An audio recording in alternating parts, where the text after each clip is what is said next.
What's up, everyone? Welcome to Normal American Show. Daytime shift. My goodness. It's been a while. They keep day shift Rob under lock and key now. He wasn't doing enough with Super Chat, so now he gets locked into shoveling snow and stuff. But he's back today, baby. Host Rob Noerr. Can't wait. I'm moving out of the attic. That's my big announcement. I can't wait, yeah. So we'll probably do some call-ins here at the back half of the show, but I got some big announcements. Wow! Big announcements. Two of them. One of them people already know because it was placed on my Discord. The other has to do with a show I'll be doing here this week. So, pretty good stuff. But first off, how are you all today? Hope you're doing fantastic. I am. My son's very excited today. So, he goes to Catholic preschool. And he's doing great. He likes it there, right? Same shirt as last night, is it? I thought I was wearing a green one last night. Whatever. I got all these Carhartt shirts that I've been wearing because they're way thicker and it's super cold now. So, anyways, I was wearing long sleeve, but then pushing them up to the elbow. So I was like, I'll just wear a thick t-shirt. That's how we're rolling. Anyways, so back around about Halloween, they had a Halloween party at his preschool, and we went to it. And there was this guy that showed up, and he's like a kids DJ. So he's playing like kids music and stuff, and has all the kids dancing and stuff. And my son loved it. One of the things he did, like the guy really knew how to like speak right to my son. So my son's 5, and it was, hey everyone, we got rolls of toilet paper. Let's throw them everywhere. And that was, yeah, we get to make a mess and throw toilet paper. The kids loved it. It was like the coolest stuff, you know? Anyways, yesterday was last week was Catholic School Week, but because of the terrible snow and the temperatures being so low, they ended up canceling school a lot and having 2-hour delays. So they pushed it back to this week. And that guy was coming to his school today. So he was excited because he was hoping he got to use the toilet paper cannon, and they have the bubble machines and all of that stuff. So he's very excited. So Hank in a great mood. I got to go pick him up at 2:30, so we'll be done with the show by then. So that's how the day started here, which is good. Which is a good day. And then me and the wife went out. Had something to do this morning. I'll talk about in a minute. Wife and I took care of that, and then went out to a nice lunch. We went to this like steak joint that's in the little, I guess you could call a mall, but there's basically nothing in it now. And we showed up right, just the way it was working for lunch. We showed up right at like 11:05, and they opened at 11. And they didn't have a hostess. So like, lady that works back in the kitchen came out and was like, I don't know, I've never done this. I've worked here for 5 years, but sure, why not? I'll try to be your hostess and waitress. She's all right. She's like, I'm just going to give you like 2 sodas at once, because I don't know what I'm doing, and I'll be cooking food as well. So it was nice though. And it was crazy. I never watch like the TV anymore. Like we have Netflix and a couple other things, but I don't have like cable TV. And they had MSNBC, or maybe I think it was just NBC actually was on, and it was the news. And the big story that they were covering the whole time we were eating was, let me see if I get this name right. Savannah Guthrie? Do you guys know who that is? Or is it Samantha? She is from like The View and NBC and what have. Apparently, her mother is missing, and it looks like she was kidnapped. It's a real bummer. It's a terrible story, and I was like, huh. And don't get me wrong, I'm not making light of that at all. It's horrible. I thought maybe it was a dementia thing. She's from the Today Show. Okay. I thought maybe it was a dementia thing, but the reports, my wife was looking it up, she's physically disabled, but not mentally. And they're treating it as a crime scene. Like someone, it seems, broke into the house and did something with this woman, Savannah Guthrie. Yeah. Which is terrible. It's really is terrible news.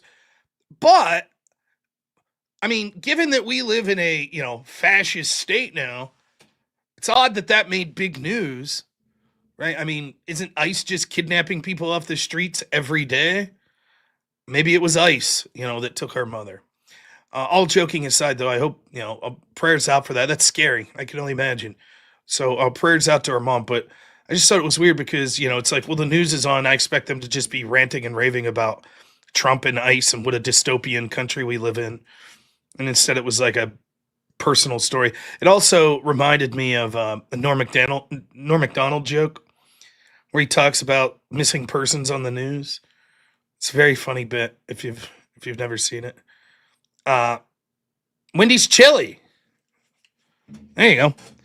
What about what was it? The Grammys last night.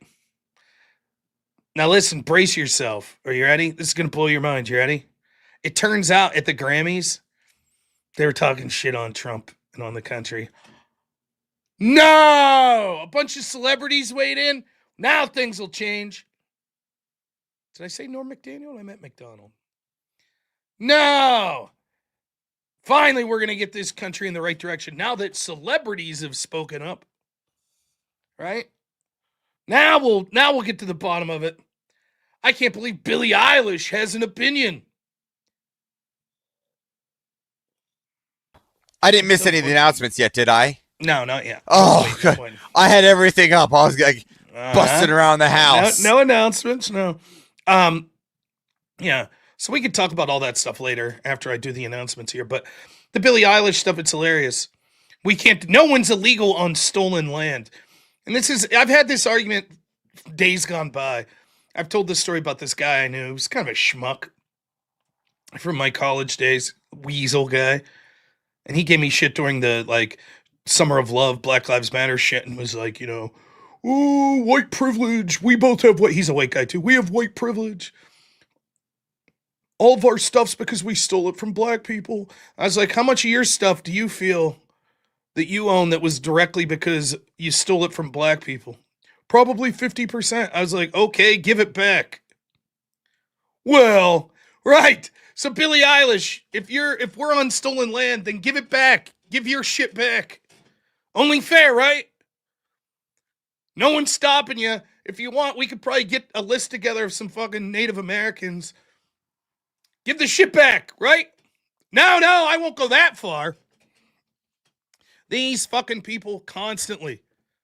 Illegals are the best. Not in my backyard. Give the land back. Not me, though. Firearms are bad, but I want armed security. Gates are bad, but I live in a gated community. You guys should all go out and protest ICE and break the law, but not me. I'll stay in my comfy chair. So ridiculous. So anyways, that's that. Let's get to the announcement. So I woke up today. The first announcement's not too big. It's interesting, but so I got up today and I had some stuff to do.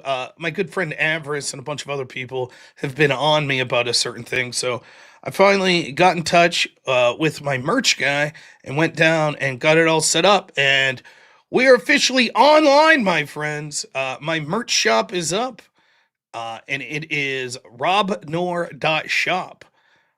You can see there. So it's going to have my merch. Plus, it'll have a couple of the most recent videos up.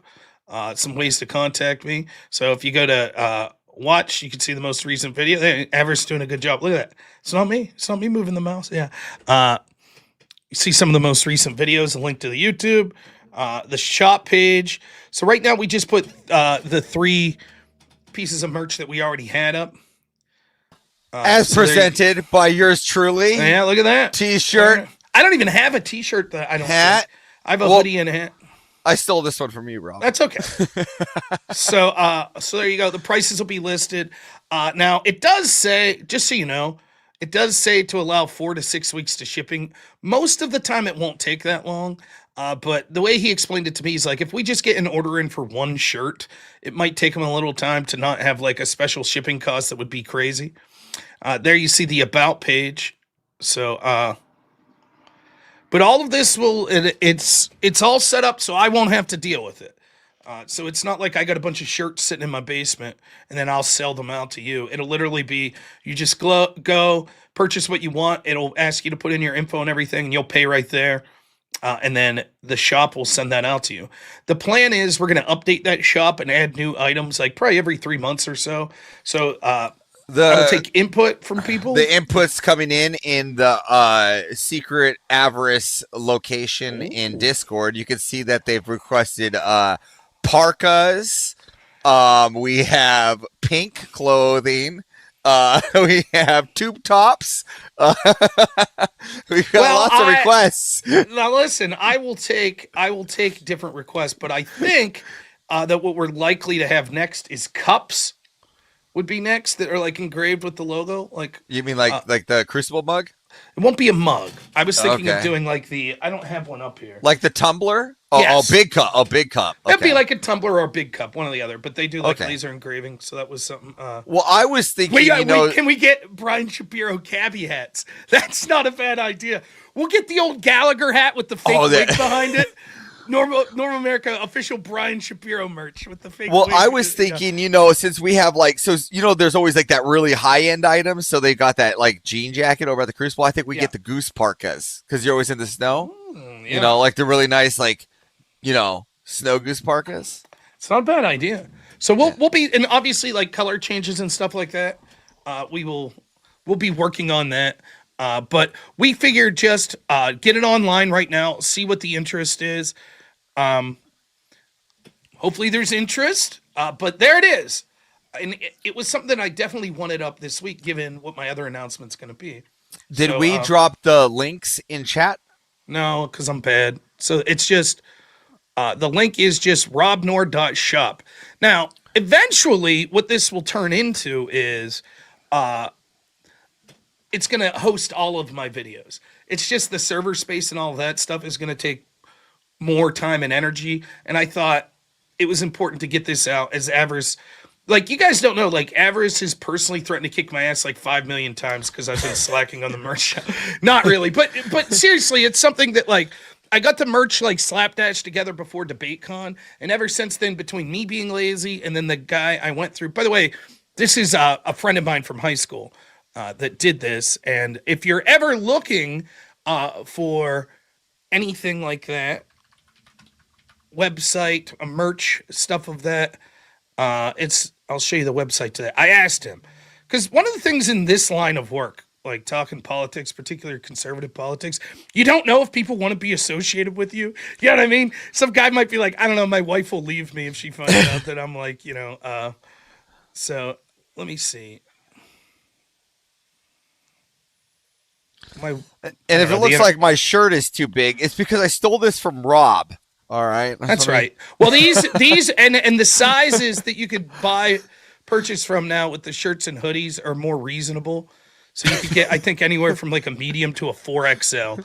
So you don't have to get stuck with either like XL or double XL. Yeah, so it goes up to 4X. So if I'll bring up my, I mean, you guys know how merch works. You know how shirts work. But let's say I choose the shirt. I don't know why my internet's slow here. Stupid weather. We'll blame the weather. But so there you go. Choose size option. It goes from small to 4X. And 2 colors. Look, you could put a review. Wow. Look, I would just want to say, when you're getting the T-shirt, a lot of people sell out the black, but the heather gray looks fucking fantastic. Speaking from experience, those are both. It goes well with the hat. I liked the black hat, but all of them sold out. So I'm wearing the red, white, and blue one. Yeah, but eventually we will have other colors of all of that too. So we'll do a poll and we'll see like what the next color that people want. But the website, if you wanted to go to my friend's website, is Hopper Corp. And so there you go. If you're interested, I'll put that. He's down the way, about 40 minutes from me. He's in the town I grew up in. So there you go. He's a good guy. But yeah, I went to high school with him, and he's been helping me out with that stuff. So gave me quite the deal. Oh, look at this. The promo code is 10 off February. And you get 10% off just in February for the first month. And you can also use promo code Avarice for 0% off at the Rob Noor gift shop. That's code name Avarice for 0% off. That's at the Rob Noor shop. So there's your promo code. If you put that in, you'll get 10% off your order. So But yeah, there was it. That was one of the announcements. People were like, "Mm, is that-" yes, that was one of the big announcements I had. And to be honest, I'm very happy with it. I think that we'll do some good things with that website going forward. But just to get it up there, yeah, it's for Black History Month. That's right. 10 off for Black History Month. That's right. And we know, listen, these are going to be staples. You'll turn into your favorite, Little Uzi Vert will probably be wearing normal America shit, by the end of the month. So, yeah. Yeah, you charge 357% more if you use Love you, Courtney. So, all right. Well, I'm going to let you get back to the rest of the announcements. Get your merch. Get merch. And from time to time, we'll give out some merch and all of that good stuff. So that's number one. So, whoopee, merch. You could have a hat like mine. I prefer the black and gray ones. I'm personally going to buy a black and gray one. It goes better with most outfits, the black and gray. But anyways, so that's number one. Number two, your head is not too big for these hats. It is not. Look. There is no way that your head is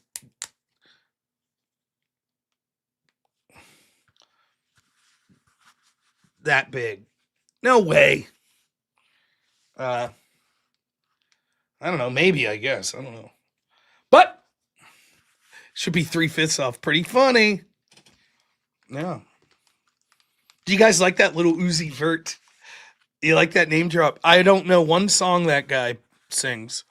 I just heard someone say his name once. So, there you go. So that's number one.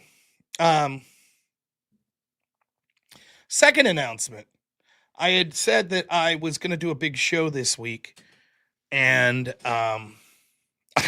robnoerr prophylactics, just have people tune into me, and it'll take away sex drive, so none needed. All right, second announcement. I announced that I was going to be doing a big show this week, and I have confirmed I am doing a bigger show this week. Now, it's sort of cheating.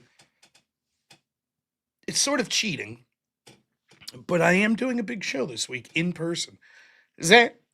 Excuse me. Anyone have any guesses? I will be doing an in-person show from a much bigger channel than mine this week. Is it TP? No. Oh, wait. TP, I thought was Turning Point. Yes, I will be doing Tim Pool's show. And I will be on there with Andrew this Friday. So I will be doing the Timcast IRL. It's guest hosted by Andrew, and I will be the guest. I think there will be a second guest. I don't know if that's been confirmed yet, so I will not mention that. But the second guest would be someone I would be interested in talking to, and in fact have talked to before, and may or may not be running for office coming up. So it would be interesting. Are we going to hold hands and kiss? Don't plan on it, but you must be some lefty. Can you imagine that? The fantasies that these left-wingers have? Anyways, so I did get confirmation of that. Now, the thing that's weird about it is Tim Pool's only like 3.5 hours away from me.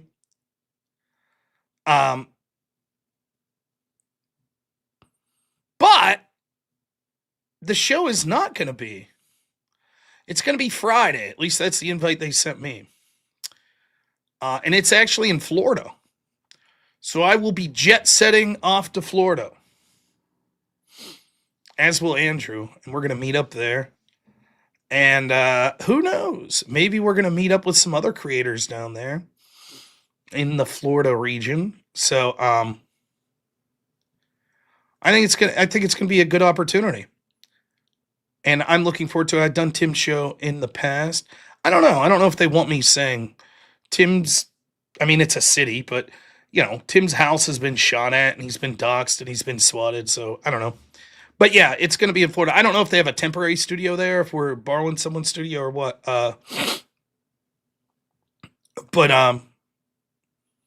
Yeah. Crucible taking over. And it's going to be a good opportunity. That's just the beginning, by the way. That's my big announcement. You wouldn't believe some of the announcements that's going to come from the Crucible here coming up in the next month. Big shit coming.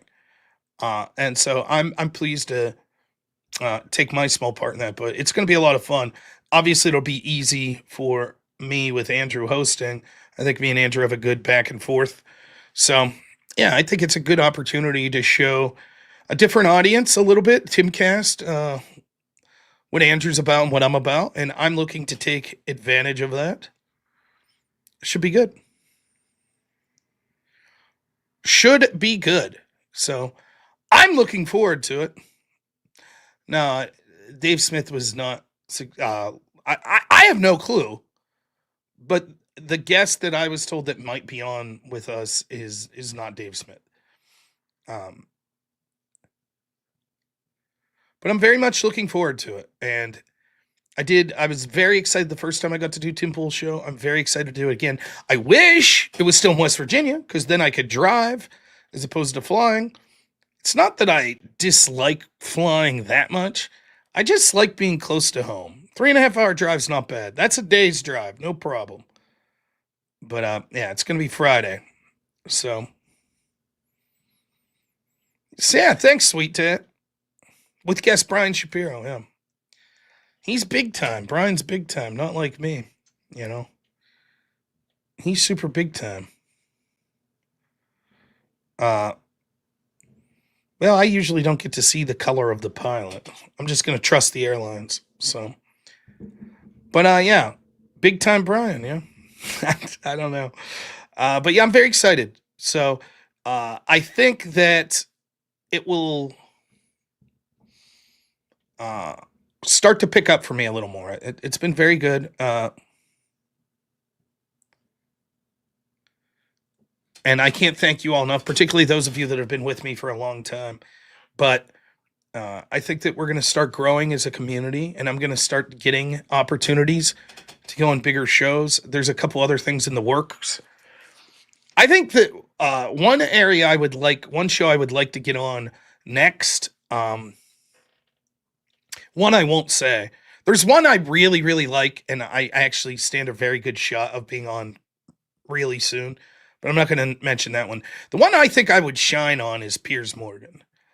And I haven't heard anything from Piers' team or anything of that nature. But I really, really, really think that I would do very well in Piers Morgan. Because I think it's geared more towards a debate.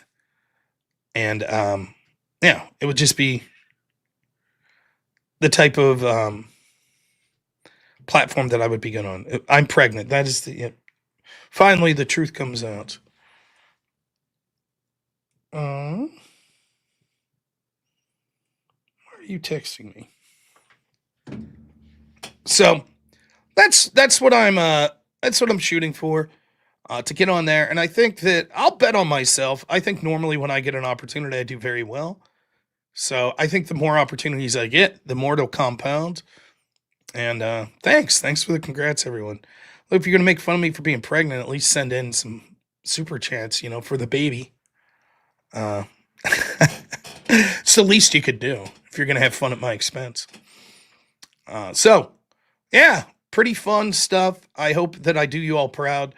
As such, I don't know what the streaming schedule will be this week. I'm gonna try to take the laptop or the phone and stream mobily from Florida when I get down there. Maybe me and Andrew will do an after Tim Pool stream. I don't know. We are planning to do at least one TikTok siege this week, me and Andrew together. So that'll probably be tomorrow, though I'm not sure. I'll keep you updated on that.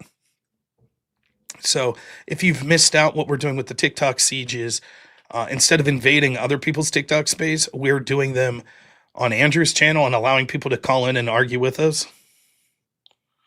Oh yeah, my wife wants us to make it clear neither myself or my wife is pregnant. So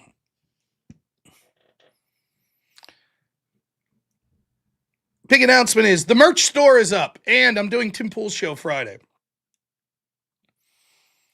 Merch store, robnoerr.shop. You know what? I should make a banner, Avers. How about that? Did you say a banner? Yeah. Can you do it? No, this is exciting. I love What new I got? banners. I blame EOD. No, don't get rid of that one. Don't get rid of that one. Yeah, that's a good one. All right.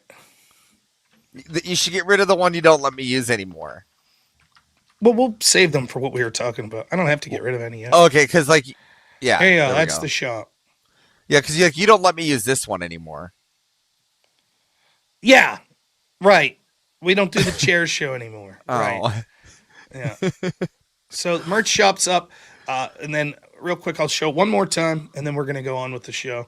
There you go, robnoerr.shop. Right now we just have 3 items up, but obviously we'll be adding more. So you get yourself hoodies, shirts, and hats right now. I'm super excited about this. Yeah, I've been in your ear about this for a month. It's true. Well, we're getting it done. So, life moving forward, channel moving forward, Avarice looking good. You can see him. That's a bit big on him. You'll be able to choose from small to 4X, whatever size you like. We all know I stole this from Rob at DebateCon. It was a ongoing thing there. Look, 5X. I already got people yelling for 5X. 4X, not enough. Listen, one of my favorite Simpsons jokes of all time. I can't remember what's going on, but Chief Wiggum's like to one of his cops is like, shirts, get me a 4X. And he's like, Chief, I thought you said 2X was a wake-up call. And he's just like,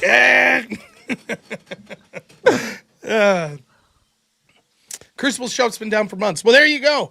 All your moldy money you were going to throw to the Crucible Shop, you could throw my way to the robnoerr shop. Don't let Mr. E hear you say that. Throw it our way. Yeah, Mr. E will be breaking down my door. And he's an intimidating man. Mr. E's an intimidating man. So yeah, that's, and then Tim Pool's show this Friday, 8 p.m., Timcast IRL. It won't be with Tim, though. It'll be Andrew Wilson hosting, and then me as the guest. I'm sure we'll have a lot to talk about. Extra medium, we're all out of those. I just thought about it. I could do like the next 10 minutes. I could put you in the back, just throw up the robnoerr show song, and then put up the thrift store. Good. Yeah. Whose pockets are we checking for chicken nuggets? You rotten bastards. All right, let's read super chats, then maybe we'll do some call-ins. AJC, $20 says day shift in attendance. Yeah. A rare. Look, the reason I stopped doing the day shift shows was I'm going to start going to the gym for one, and there's so much stuff that I need to get done during the day, whether it be like background stuff. Like, you have no idea. Last month, it was brutal. Like, when I was doing the day shift shows, plus working for Word War, plus working for Crucible, plus doing the night shift shows, it just got to be too much. So I figured just do the day shift shows sparingly. I appreciated the call-ins. I really did. But it just got to be to the point where it was like, I felt like I was wearing myself thin. So, streaming for 10 to 12 hours a day is unsustainable. And then my poor editor, Black Elk, he's going to watch all that shit, then edit on top of that. So that's like 14 hours of work for him. So, and then he's got to deal with my cut-ins. Cut-ins? I thought you said, never mind. I'm not going to tell you what I thought you said. It's language, a special word that's only used on the extravaganza that sounds like cut. One extra letter added. Nonetheless, now listen, I am TOS friendly for you, Rob. Thank you. Yeah. So that's why I stopped the day show. It wasn't that I disliked it. It was, How long, Nate? $5 says congrats to you and Courtney. Make sure chat hits the thumbs up so they don't need to be streamed and just hit the thumbs up. And then How long, Nate says we need a retro 357 mugger tumbler. Thank you, Nate. Yeah, now that I don't use that, dude, I've talked about this, Nate. Even this day, remember that when it was unreasonable one day.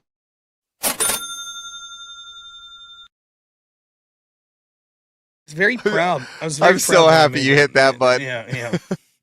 So, and then Call Me GL says Lion Ryan sleep masks would be glorious. It's funny. Can we get fucking masks, COVID masks? Marky Mark, $2 says, can we get an 18-minute Brian S. Yapper shirt? Totally gorgeous. $10 says, hey, Rob, can you make a throwback campaign merch from your 2020 congressional run? Love the show. Oh, it's interesting. I still got a shitload of business cards that I made from when I was running for Congress somewhere. But yeah, that's interesting. Chris, $20 says for the flight. Thank you.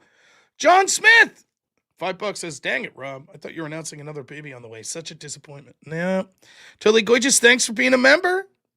Kokomo for 20. Thank you. Call me GL. $5 says, I didn't know you were transhumanist. Don't let me know how it feels when the baby kicks fell. Okay. Chris, $2 says, same here, man. Got to get after the gym. Yep. It's starting, so. All right. Well, I suppose we'll take call-ins. Whatever you want to talk about. There's the Grammy stuff, the ICE stuff that's ongoing, the Epstein files. I'm sure that'll be everybody likes the Epstein files. For calling in, make sure when you're in the back to kind of wave and flash at the camera for us, because we've had a lot of recent TOSs across all streaming platforms. So if you're in the back, give us a little wave so we can see you. Mm-hmm. But Ben Shapiro, 30, Brian Shapiro. Hey Rob, stay consistent in the gym. Buff Rob coming soon. Oh! Here's a question I have. Do they make like big yoga mats, like a square?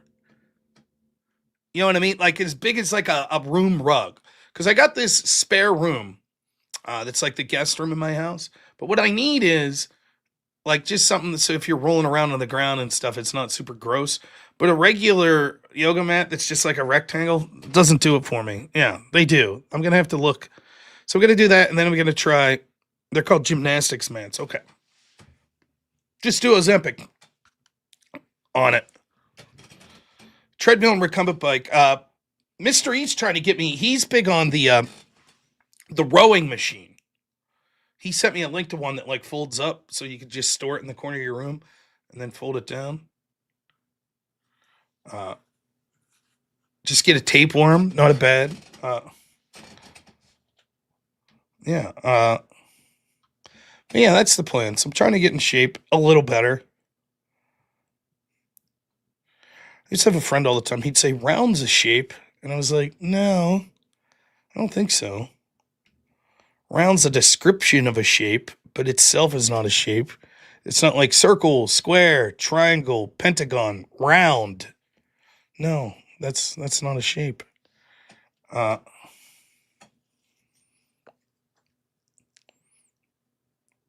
in shape, then I could really shit on weight. I'm doing fine without it, but yeah.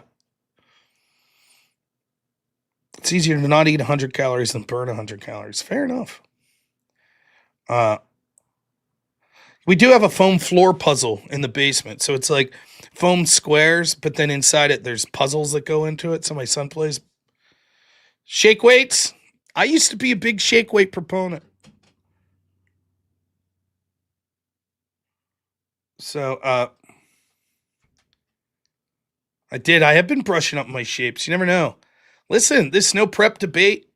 You never know when someone's going to come in and be like, all right, my topic is round is a shape. I'm ready to go. I've been working on all of my shapes. So I need to eat more salads. Anyways, let's show some love. 2 things you could do as we start to the call-ins here. 1, head over to the shop, robnoerr shop, and buy stuff. That'd be great. Remember, that is robnoerr.shop.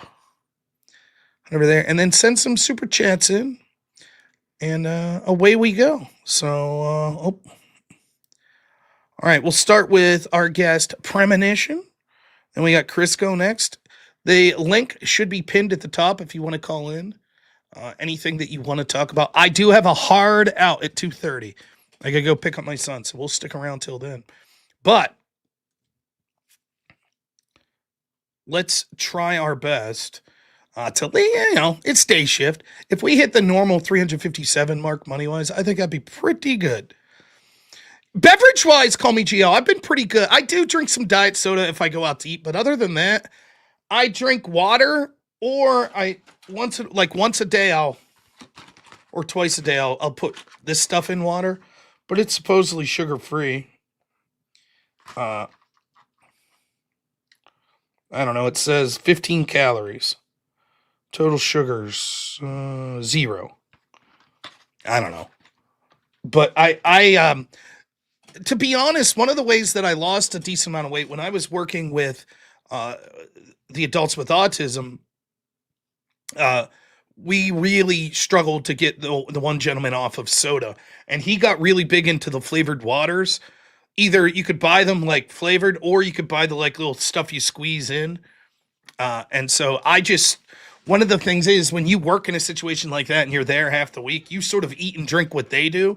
Cause like, and this is so hard for people to understand. If you're working with someone that's diabetic, right, who's autistic, and you're sitting there and you're like, I'm going to drink this milkshake. What do you think that does? Like the person's like, yeah, that sucks, man. I want a milkshake. This is bullshit. So for me, I always thought I didn't eat everything he ate because like he was big into like some stuff I didn't like. The one guy I worked with, like he was big into chicken gizzards and liver and stuff like that. I wasn't a big fan of that, so I would have something else, you know. But I wasn't sitting there eating like fried food and shit while he was eating steamed vegetables or anything like that. You try to eat what they have, uh, you know. Uh, all right, last super chat here, and then we'll get to the caller. Hunter Killer, $5 says Robert Andrew on Timcast one step closer to right wing Avengers Endgame. Listen, we all have our individual goals. Andrew has his individual goals. I have my individual goals, but collectively, me and Andrew almost 4 years ago talking on the phone, and the goal was, and I've talked about this, that we want to dominate with right wing conservative opinions in every single area. Every area. If there's an area that it's like, that's tough for the right to get a foothold in, that's where we're going. That's why we're doing the TikTok sieges. That's why Andrew did the TikTok invasions. Right? The idea is that we want to dominate these spaces, and not just us.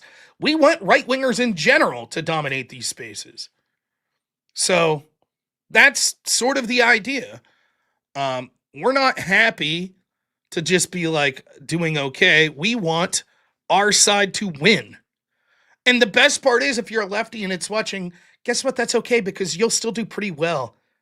As long as you're not trying to like trans kids or, violently assault law enforcement officers in the street, you're going to do just fine in our society. You can do your crazy shit out of, sight. So if we're the Avengers, who's Ultron? I don't know. I'm not great at those metaphors. All right, first we're going to start with Premonition. Remember, get those super chats in. First off, Premonition, how you doing? It's been a while. It's great to hear from you. Good morning, dear. Morning. I'm sorry I haven't been doing donos. Money's tight right now. Please, no problem at all. It's great to hear from you. But I do try to comment every day. I'm going to go really fast because you have a lot of people. I want to compliment you with all of my heart and soul. I mean,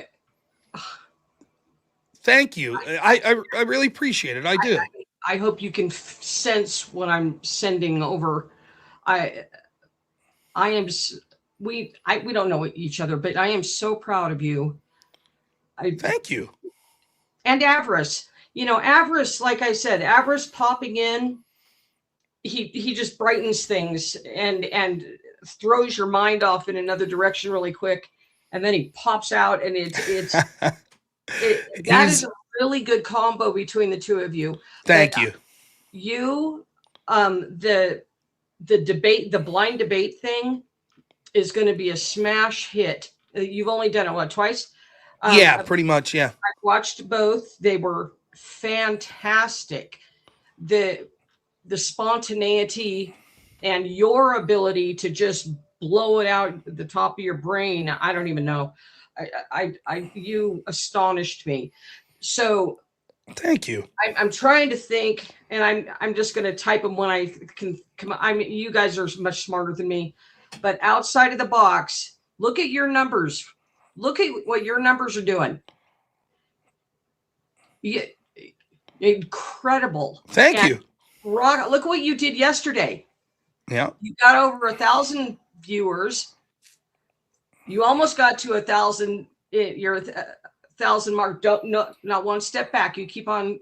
You're doing really good. I hope that you go right straight to the top. 250,000 viewers in 2 years. The other thing, thank you. I appreciate it. I really do. Yeah. Then the last thing I'll say, and I'll be there in the back watching. The last thing I'll say is, in another life, I was a coach 1,000 years ago, a good one, national level coach, but I'm very what sport or gymnastics?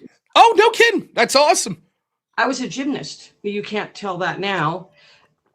And then I never was, and you probably can tell that. Yeah.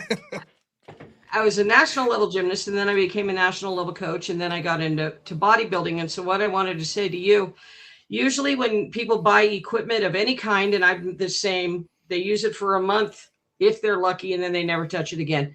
So I have a suggestion. You might like it. It worked for me. Okay. Just they've got a new thing out for men, the Tai Chi thing. You can do it from sitting in a chair. Yeah. It takes 7 minutes. It's real slow, and you, like, while you're waiting, while you're sitting right there waiting, just back at the chair up, and you can do it. You know what I mean? In between. That's not bad. I'm always looking for, like, I use this sitting at my chair just because it's something to do. Something to do. What I have is, and I'm sporadic in using it, so I'll just be straight up. I was doing very good with, I use DDP yoga. There's this wrestler who does like this. It's kind of yoga, kind of not. But I was doing pretty good on it until I hurt my back at work. And then my back's so screwed up now, like just to do the simple stretching stuff, it was very painful. However, I feel like that I'm going to just try to do stuff. They have special sections on there that are supposed to be easy on your back. Some of it's supposed to be from in a chair, but some of it's stuff that I could do. The stuff that I have trouble doing is basically like really stuff that would stretch that side of my back. So I think it's important to get into it. So I'm going to do that. The only piece of equipment, I already own it, is I do have an exercise bike. Now, what I want to do is, and I talked, and believe it or not, my editor, Black Elk, told me, he was like, best advice is just walk. He's like, go out and walk an hour a day. Like, just something as simple as that. Well, when you have 2 feet of snow and it's like 0 degrees out, that sucks. But I do have the exercise bike. So I think that between those two things and then trying to go to a gym and getting a membership and seeing, you know, if I talk to one of the trainers there, what are things that I could do that won't be as bad for my back and stuff like that? That's sort of my game plan. And then in addition to that, a big part of it's eating right. So I am talking to a dietitian and sort of starting to get a plan on just that'll work for me. And I think my wife's going to join me on that. And we're going to try, me, her, and my son, to like pre-plan meals. We don't eat out a lot right now, but it's so crazy, right? Like it's very difficult buying groceries for 2 to 3 people, right? And it's like, and the reason is because like half the time the meals are Hank's not here, half the time he is, and then like you plan stuff out, and it's like, oh, I got to go do X, or I got to go, get in an airplane this week and go to Florida. So a lot of times we just cheat. It's like, oh, we'll stop at McDonald's or something. We've been better on that, but so that's the plan. But yeah. That's what I was going to say. You're about to rock it up, and your schedule, I think, is going to be so packed, and you're going to be going hither and yon, and your wife and son are going to learn how to travel more. You know what I mean? Because I don't think you're going to leave them at home, but I think that things are about to start happening with you. A lot like Andrew. I think you're following right along in Andrew's footsteps, and he's a busy little beaver, He's very busy. He's busier than I am. Dude, I don't have it in me to do like, listen, I'll tell you a key difference between me and Andrew. Like I do all the research, I'll do debates and all that stuff from home.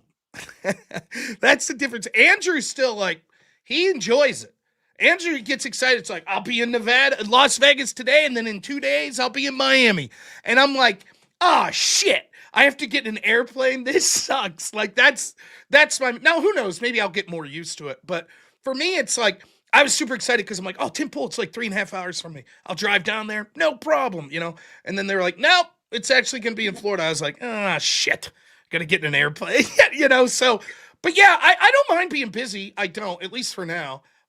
But it's different kinds of busy. Andrew's a different level. The other thing is what Andrew's dealing with. There's a lot of people. Andrew is, think of it this way, right? I don't even know if I should say this.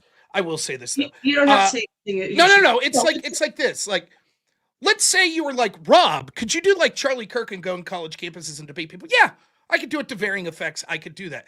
But then it's like, Rob, could you do like Charlie Kirk and put together an organization? No. That's a different set of skills. And Andrew does have skills like that. So Andrew is talking to 50 people behind the scenes at all time. People that work for the Crucible, other streamers, people that are setting up debates and stuff like that. All of this stuff behind the scenes. And it's mind-blowing. Like when I go down to visit Andrew, he's on the phone, like he's just responding to people like 2 hours a day. Just responding to people. That's not my thing. Like for me, I'm like, ugh. Like I go on debates. That's why for me, it's like something like the no prep debates are fantastic because Speakeasy takes care of all that stuff. It's just Speakeasy, he's setting up the opponent. And for me, I just show up and debate. That's good. That I could do. I could stream 18 hours a day if I had to. I could debate all day. It's the networking and stuff that it's like, But Premonition, I always appreciate it. I really do. And thank you for the kind words. Yeah, we'll see you. And you're going to, the world has seen you now, Rob. And that's all that needed to happen. So I'm so proud of you. And Avarice, Avarice, there's just no words. Anyway, you guys have a wonderful day, and I'll make room for everybody else. We'll see you, Premonition. Great to see you. Thank you. Always nice to hear from her. All right. Broke Gen 420 yells, "Go for a fucking walk," and then says, "Loose lips, asshole." Okay. Coming in aggro there. Good stuff. All right, next up we got the great Crisco, followed by Duck, and then our good friend How Long Nate. Remember, if you want to call in, preferably to argue with me, links at the top on YouTube there. Click it, call in. I'm here till 2:30. So, Crisco, what's happening, my friend? How you doing today? Hi, I just want to say real life is crazier than any fiction ever. The Epstein files prove it. Epstein was living at the Vatican. That's crazy. Like he had access to the papal apartments, which is basically, where the Pope lives. That's crazy. Emmanuel Macron, even after Epstein was convicted, was emailing Epstein about advice. So all these people were still communicating with Epstein. Crazy levels of communication, still flocking to him like crazy. These new Epstein files, I should have been saving stuff, but I've just been watching some streams here and there.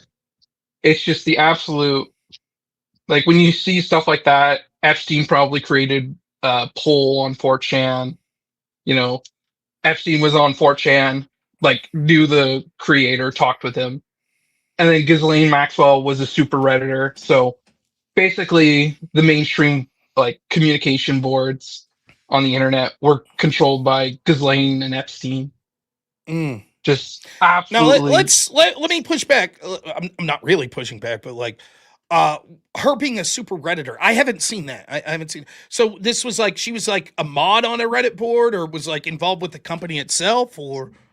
So she was basically a power user, and she was probably pretty influential. I think most people would say. It's been a few years since the whole Maxwell thing went down, right? Right after she got arrested, or 2 days before she got arrested, the Redditor went down. She's still, after how many years of being arrested, the 18th most upvoted. She was a power mod on very influential Reddits like World News. Was she using her real name, or was it literally just she had a pseudonym and was? It was a mixture.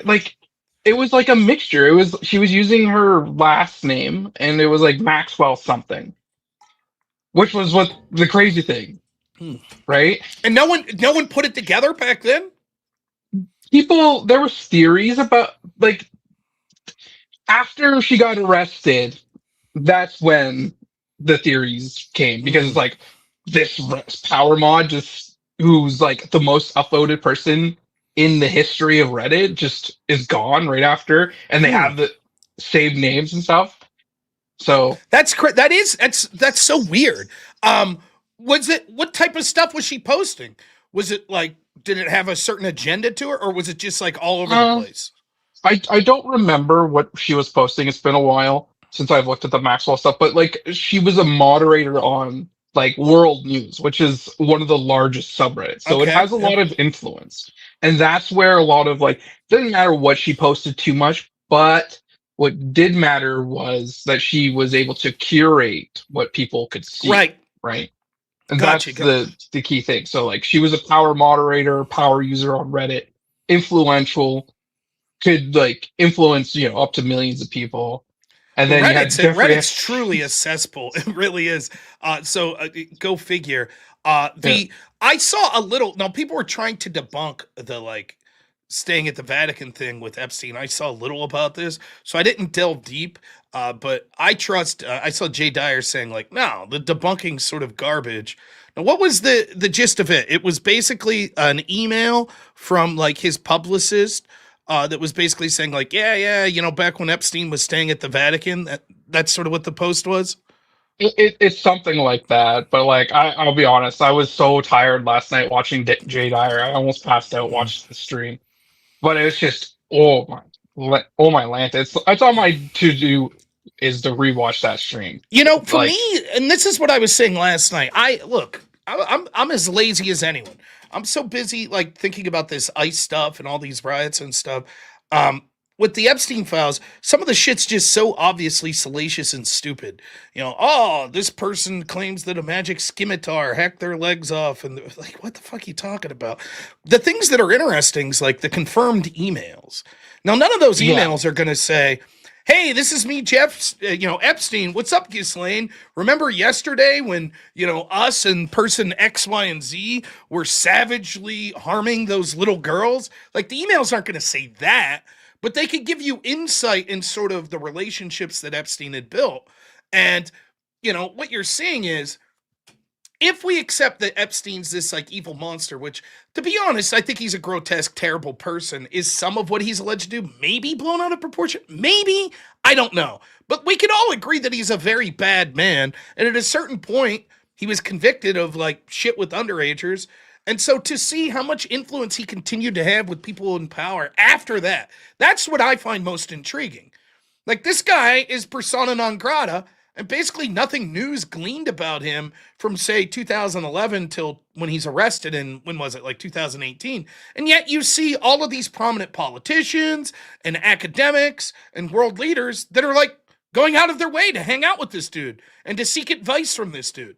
That to me is like the stuff in the files that's like the most important. It's like, who, like, it's not even proof that these people were engaged in this bad shit. It's just that no one gives a shit. No one gives a shit at the top levels.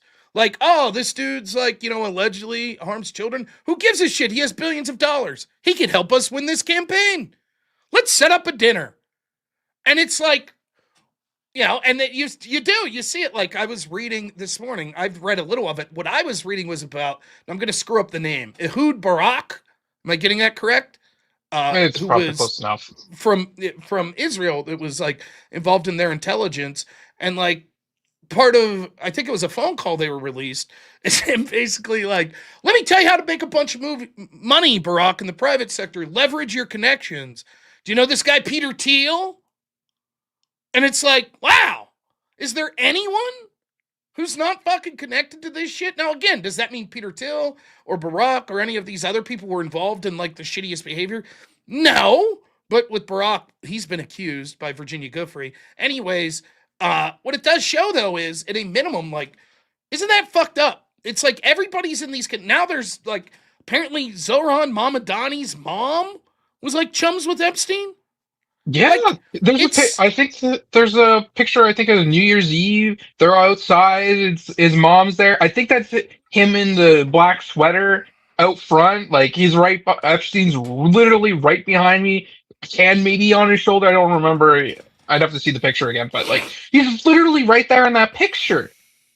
And like there's so much crazy shit. Like I don't remember. I don't want to say if this one was an FBI tip or it was an email, but like apparently people were sending him blood samples for his ranch, and he was all into this genetic. Like transhumanism, and he was supporting like trans rights and all these things.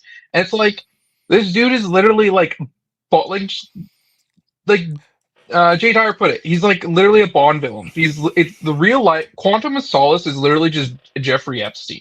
Well, but what's crazy about it is, like, I can accept that, but what's crazy is no one gives a shit, right? Yeah. It'd be like in Quantum of Solace, right? If like, and also MI6 was like, and anyways, he's pretty cool. He could help us out, right? That's sort of what it's Yeah. like, right? And It's literally what it is. and again, I'm not saying, like, everybody's focused on the, like, oh my gosh, let me just find the name of a person I don't like. Look, there's George Bush. Someone sent in a tip to the FBI that he assaulted little girls. And it's like, but then you look and the FBI's like, the callback number didn't work. We never found any corroborating evidence. I don't know what I could do with that. That I'm just like, okay. Like, yeah, am I surprised that particularly after Epstein was arrested and it became the narrative gets out there, right? Like, let me put it this way. This is gonna piss a lot of people off, but like, will you agree with me this, Crisco? Probably more than likely that Bill Cosby did some bad shit with some women, right? Oh yeah. I think I yeah, imagine okay. most. Yeah. Yeah. Okay, but like, let's say this happens. Let's say that the first trial starts happening, right? There's gonna be people that come out of the woodwork and go, yeah, me too. He did something to me as well. And some of those people might be full of shit, right? But once the ball starts rolling on a story, people are like that. They see some angle for themselves. So am I surprised that after the Epstein shit broke in like 2018 or whatever, that you had all sorts of people calling in going, yeah, he molested me too with the magic scimitar, and Harvey Weinstein and Jay-Z and Trump and Bill Clinton were all smoking a bowl while they did it. Of course I'm not surprised that people would just be making shit up like that. So I don't know. I'm not saying everyone that called in those tips was making shit up, but I know it'd be super easy if you had a political axe to grind to just file a complaint. There you go. So what do we do with that if there's no corroborating evidence? But the shit that's like, but wait a minute. Here we see communications between people and Epstein or people with Epstein's publicist. And we could glean from there like insight into what these relationships look like. And again, even if I give the benefit of the doubt and say like, well, okay, but that doesn't mean that they were like involved in all this nefarious shit. Maybe not. And yet still, like the idea that this guy that we all agree was a really bad guy at base level was like involved with all of these powerful people in substantial ways. And by the way, it crosses party lines. It's not just like, well, you know, it was just left wingers or, oh, it was just evil right wingers. It like crosses party lines. That was for me, the big story of this, believe it or not, in the get-go was the Prince Andrew connection. And like Bill Gates. And now seemingly, why do I really give a shit other than just heinous crimes, of course. But it's like, well, what's Prince Andrew have to do with me here in the United States? Because it spoke to the vastness of the connections that Epstein had. It's like, holy shit, this isn't just like some dude that's like what we consider a traditional lobbyist that's like, you know, every once in a while the governor comes to his parties, you know, because he's sending the governor millions of dollars. This is a dude that seems to have his, you know, tentacles everywhere. Yeah, and it's just not Prince Andrew. It's also like you have like these are literally just Gmails. Like they're doing this through like Google Mail. Like holy shit! Like there's illegal things they're talking about. Like you want to hear connections? They're like sending. He's like getting pictures of like a Swedish princess that the paparazzi can't find, and he's like, and it's like somebody's like, haha, remember we're gonna have a good time, and it's like it's a Swedish princess. He's getting just a photo of. It's crazy.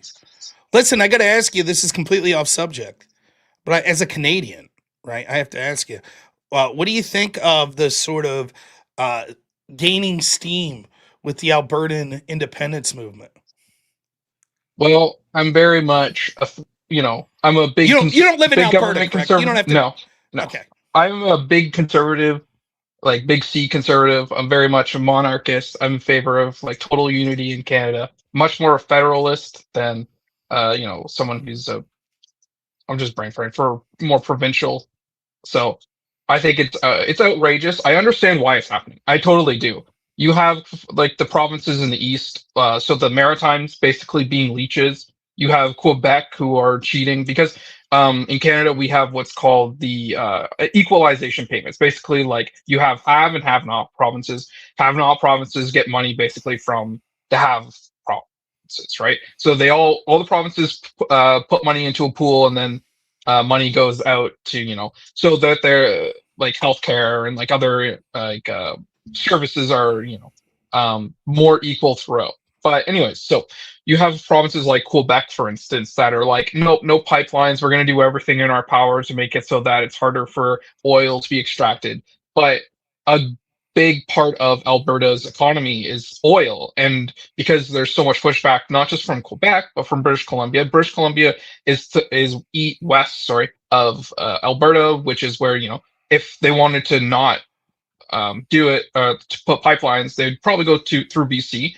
But since of climate change and the Northwest Passage being open, Hudson Bay is also another one option, but that's through Manitoba. And only recently Manitoba is more open to pipelines because of Trump. Like the only good thing from Trump in a Canadian point of view is that a few extra people are more pro pipeline, but anyways, pipelines are very difficult to get built in Canada. We have the First Nations who are, I'm not going to say what I want to say, but they are, let's Because just you're put it, Canadian. You can't say it. They suck. There, I'll say it. I'm just kidding. Go ahead. no, the words I want to use are against TOS. Yeah, they'll burn down your fucking church over hoaxes about graveyards under the church. No, the thing is, those churches, most of those churches were burnt down were on native land. Natives are like, a lot of them are Catholic. Like most of those churches were burnt down there, and they were probably burnt down by white people. Let's be real here. Well, I'm sure in the name of look, Yeah. I know about liberal white people. But now, I mean, for me, I was watching, what's the guy's name? Zap, I think his last name. Who was like an interview he had. I watched a 10-minute interview about the Albertan independence. As an American, I'm all for it. We'll take Alberta. But here's the other story I wanted to get your opinion on. Did you see this shit? So this is from like the Canadian Media Summit. Have you seen this? Oh, it's just.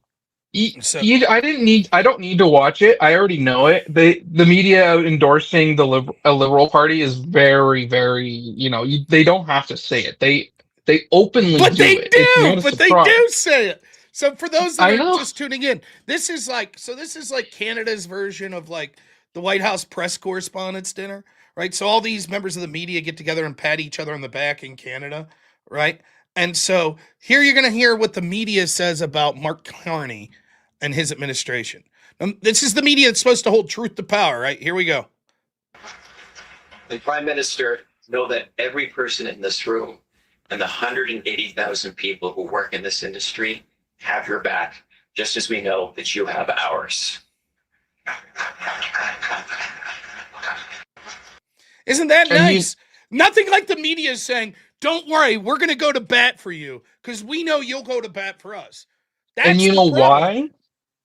This is why they do it, because during the Trudeau government started a large fund for recognized media. Certainly there's some media that doesn't align with the liberals that get money, of course, but like they're like, yeah, we get all this free money, and then we get like the liberals set up things like taxing foreign corporation, like search engines like Google, and being like, okay, you can't post like Google, Facebook. They're like, you can't post Canadian news unless you pay this tax. It's like Canadian news benefits from this stuff because of the advertisement. Yeah. Well, it's been like that for it's just utter horseshit, and it exemplifies. I think it's probably even worse in Canada than it is here in the United States, which is insane to think about. And also places that you see, like in the United Kingdom, like the ubiquitousness of the media just being mouthpieces for the institutions that are in charge. It's laughable. And that's why I always say when you hear like members of the media brag about how important they are, they're right. They are that important. I mean, you think about it. The Epstein case sort of epitomizes this, or the Somali fraud case.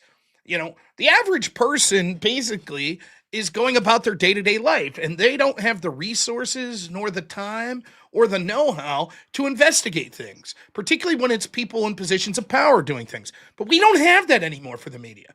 They only do it to further entrench the powerful people that they support. And so there's no one really there. The media should be working for the people. That's who they should work for, not the government. And even if the government pays them, they should say thank you very much, but we don't give a shit. Right? Our interest is the people. That's who we work for. That's the idea of the noble press, right? And instead we get these people, and like I've watched a lot about this, how it happened in the United States, and it's even more articulate if you're directly getting paid by the government. But like in the United States, consider an organization like the CIA. So you work for, like, let's say the Washington Post, and you want to cover international affairs. Well, where are you going to go to as a source? Wouldn't it be nice to have people in the CIA on your books that you could go to for quotes and shit? Sure. That would put you ahead of other media groups in knowing what's coming. But then what they do, the CIA is like, well, that's fine. We'll play ball with you. But then you're going to feed some stories that we want. You're going to and you ain't going to investigate us.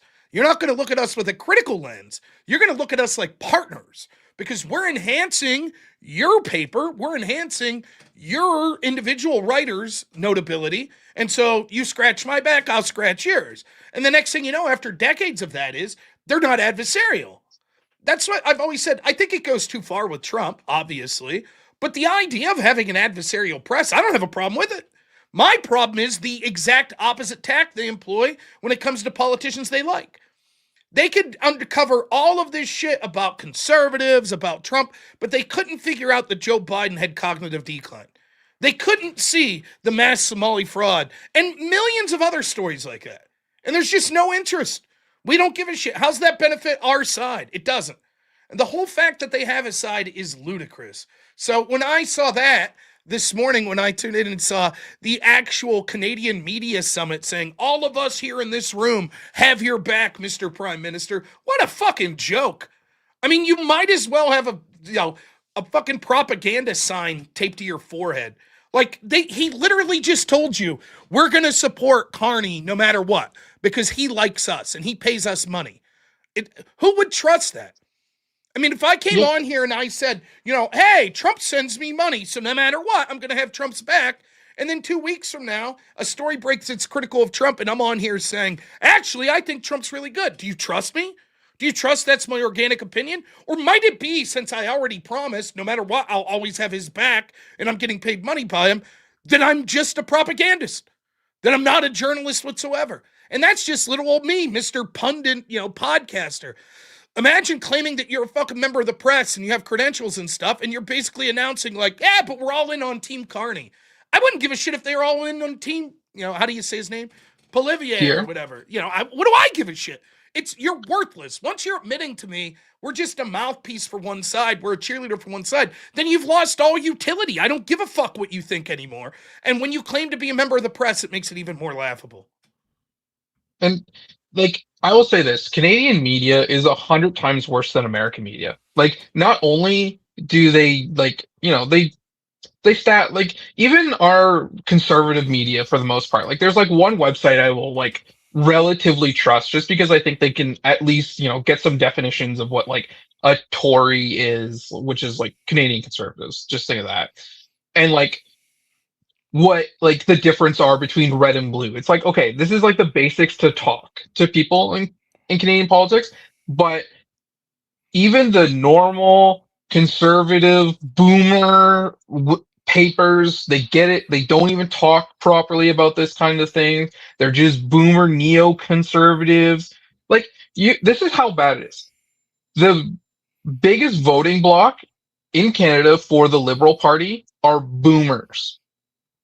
If the election was held and it was just Zoomers voting, conservatives would win. If it was just people who were like the next Gen X, conservatives would win. Millennials, conservatives would win.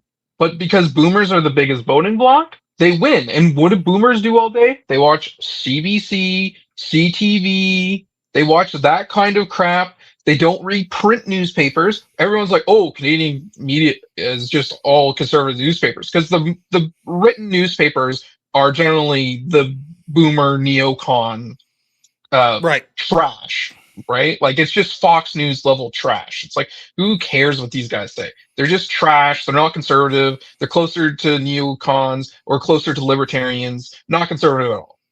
So it's like totally mind-boggling that people are complaining in the US. Like, at least you have like options.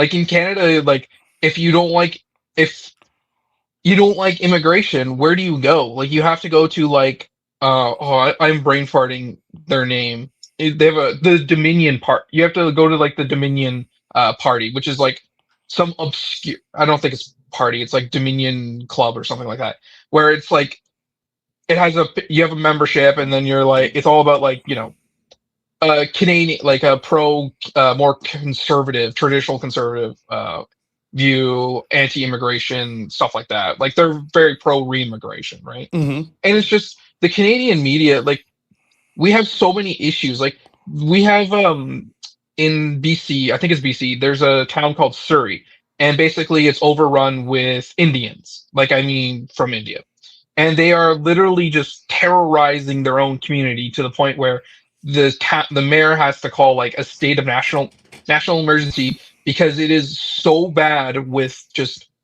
all the threats and violence and stuff like that from inter-Indian gangs just like going at each other. It is so bad, and it's like like CBC would post this stuff, but it'll be like at the bottom, obscure. Right.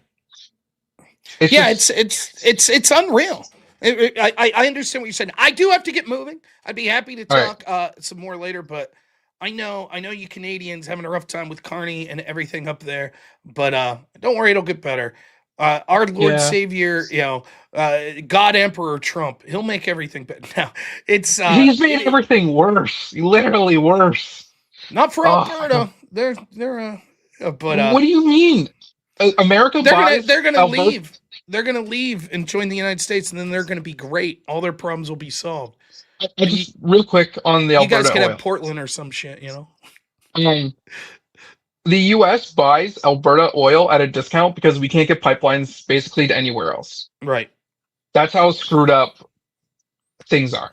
Yeah. The U.S. can be like, oh, we want a discount. Yeah, we're also going to sell it because, you don't have pipelines. Yep. Yeah, and then they're still squabbling in Canada about no pipelines or oil projects in general. So anyways, have a good one, Rob. All right. Hey, I appreciate it. You take it easy, Crisco. You too. Have fun fishing. Get out there. So, all right, let's get some more of those super chats in. I remind you, robnoerr.shop online. Go buy your merch. We got hats, hoodies, and shirts up for right now. We'll have more stuff added. Grab your merch. All right. Super chats real quick, and then we'll get to the next. Intel Wild, $5 says, congrats on the big news, Rob. You deserve it. Maybe you can debate fresh on the proper use of birth control. Neighbor Guy, $5 has been watching since pre-monetization days. Proud to watch your professional and personal growth over the years. Congrats. You've only just begun. Thank you so much. It means a lot. It really does. Our good friend Zach Yelpy, $10 says, for the grift. Thank you. And if you are just tuning in, I'm going to be doing Tim Pool's show on Friday, Timcast IRL. It'll be hosted by Andrew Wilson, but I will be the guest. So, all right, next up, I got 40 minutes left. So we got 3 callers on the line. It's an oldie but a goodie. Now listen, before this caller comes out, I have to say, we have officially changed the rules. There is no more paying money to boot a caller. You can pay money and suggest booting a caller, but we're not going to do it. But this was sort of the original, the OG pay money and boot a caller guy. But we're not going to do that today. So our good friend Duck, how you doing today, Duck? How's it been? You looking good, man. Thanks, man. I was just watching you over on Taco's channel, the replay you did with Godless Engineer. And so it's good to see you. I also saw Wade Boggs and Kokomo in chat, and so it's good to see the Nora universe is growing and the same people are still here. Yeah. So how have you been, man? What's on your mind? Nothing, man. So I debated converting to Christianity, but at the end of the day, I saw Donald Trump was going to attack Cuba, and so I wanted to hear what you had to say about Cuba. Maybe we can talk about it, debate a little bit, whatever's clever. No, sure, no problem. But are you telling me that you were going to debate me on converting Christianity, or when you say I debated converting to Christianity, like you were going to become a Christian until you saw Trump's stance on Cuba? You're not saying that, are you?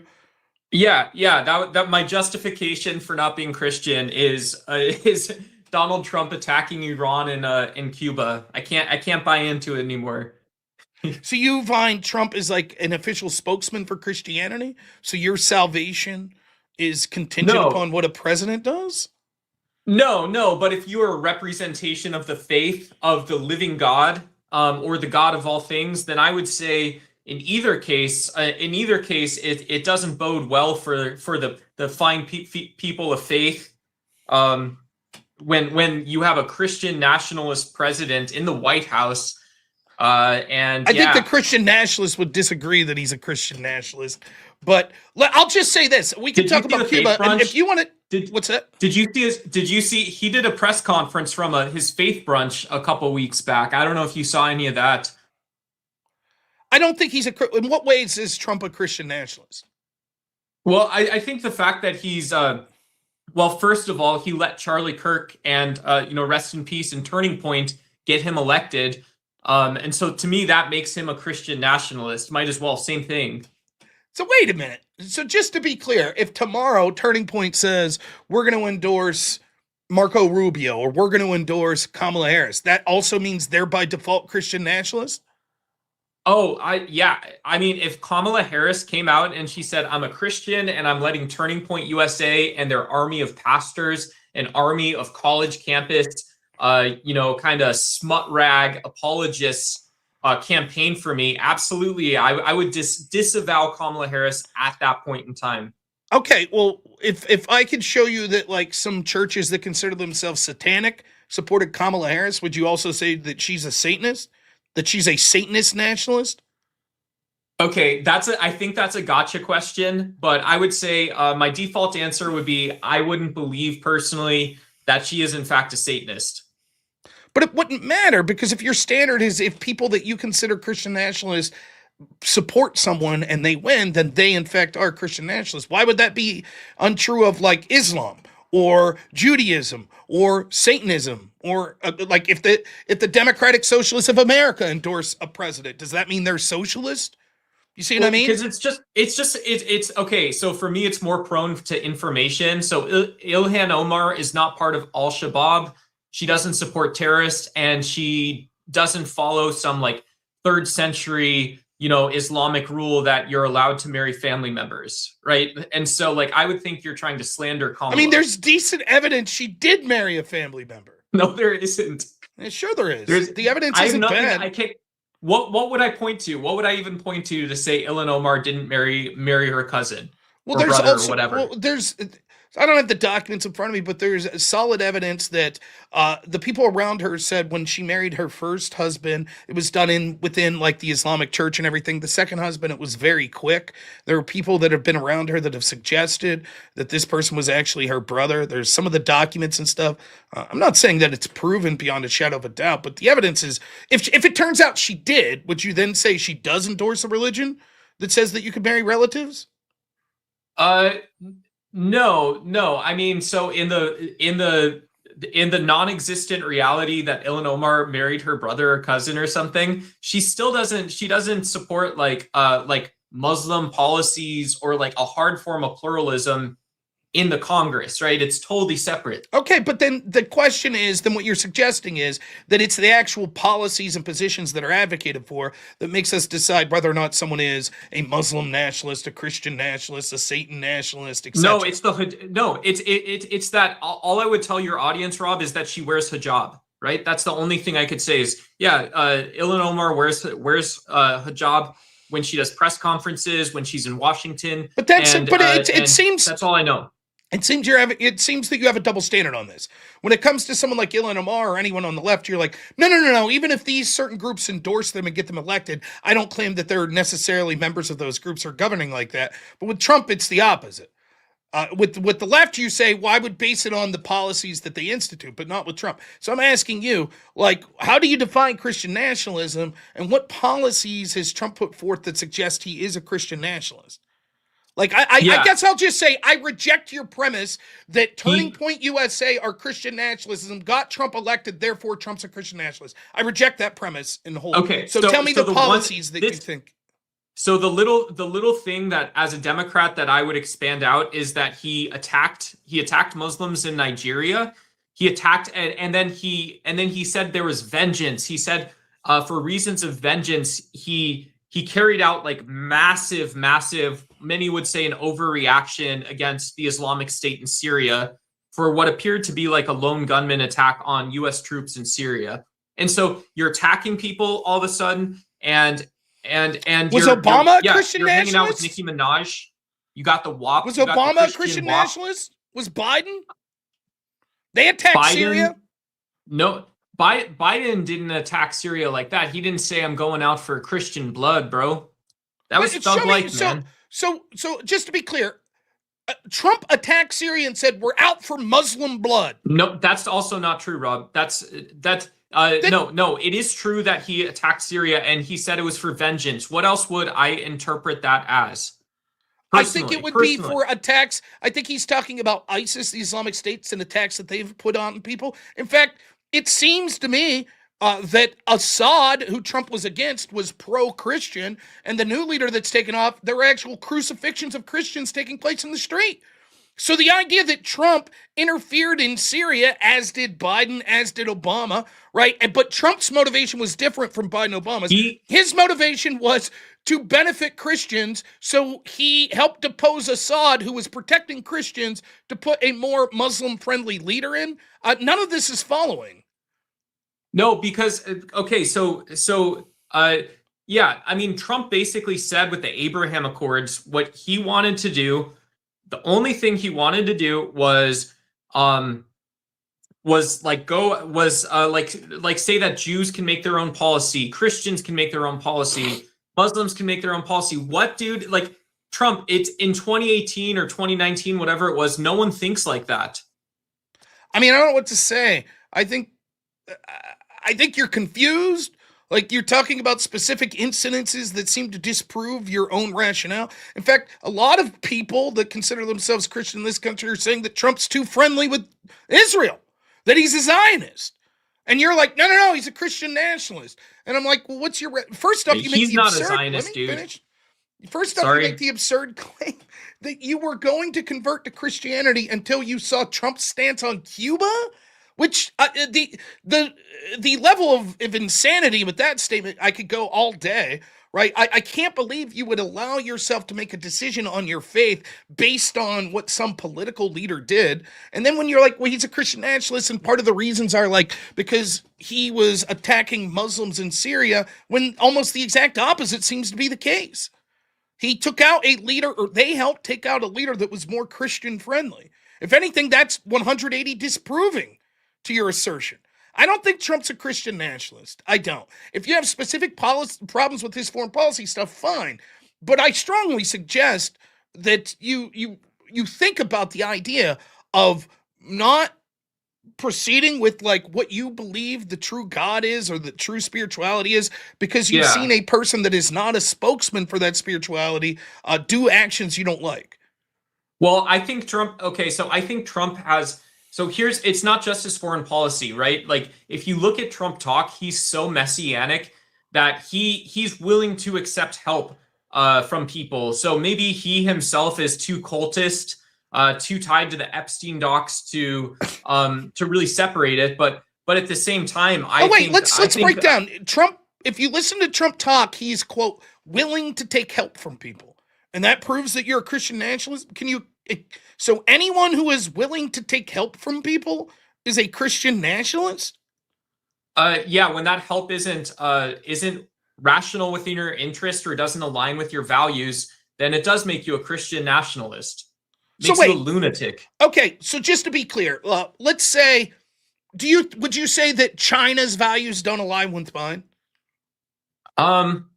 Yeah, I think it's fair to say that you would be on the internet and in jail if you were in China. Sure. Okay. So if China, for example, offers me $10,000, right, and I take it, does that mean that I'm a Christian nationalist? Because I just took help from a group that doesn't align with my priorities? And can you explain how there's any connection whatsoever to Christian nationalism? It would make you a grifter. It would make you a grifter or a communist, I think. Okay, so then from China. So then you retract that taking help from people whose interests aren't aligned to you makes you a Christian nationalist. I don't. I personally don't. But okay, but then how would that make me a Christian nationalist if I take help from China? It wouldn't, but Donald Trump accepts money from the same lunatics behind the Tea Party.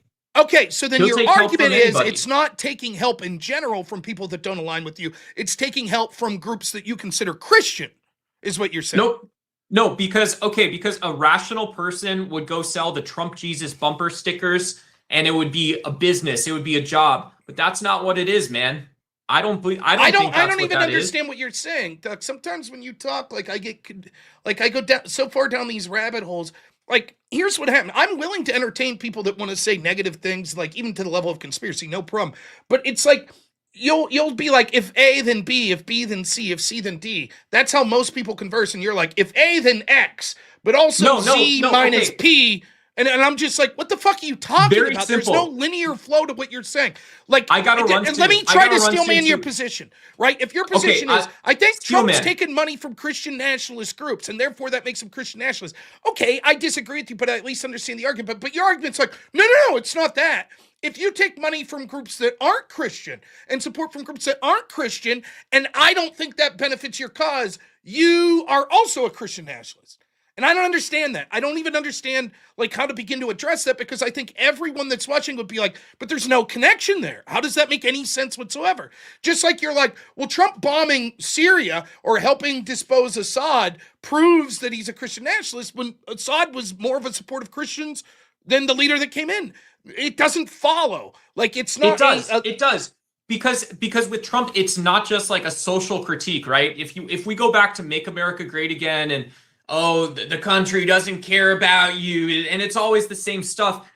But if you actually look again at like look at Turning Point, look at the people he elected to his office, how these people talk to you. They talk down to you and they say things you only understand if you're a Christian. It's confusing to me because this is not what politics should be like. All right, Duck, I think you're confused as usual, but I appreciate you calling in. Do you have anything you want to say on the way out? Channel to shout out or anything like that?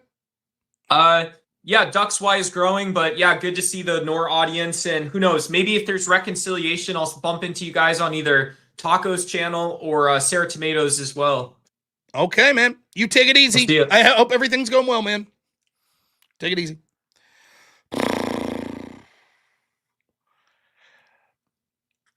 I think Duck means well. I do, but it's just... You sure? I think he just offered you to go on Sarah's channel.